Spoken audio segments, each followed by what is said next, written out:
Carla, gusto ko ng honest na sagot. Kayo na ba ni Jomar? Yes.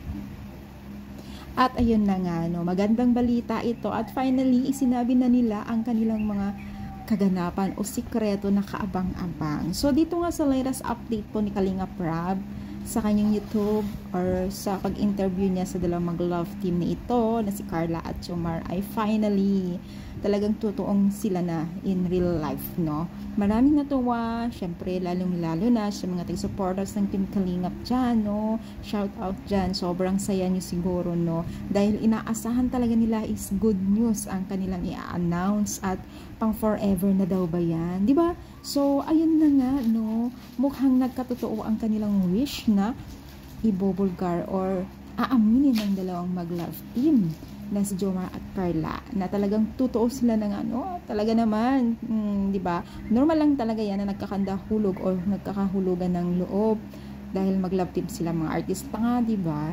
Karamihan ganyan. Pero syempre, parang artista na rin din sila ng Team Kalinga.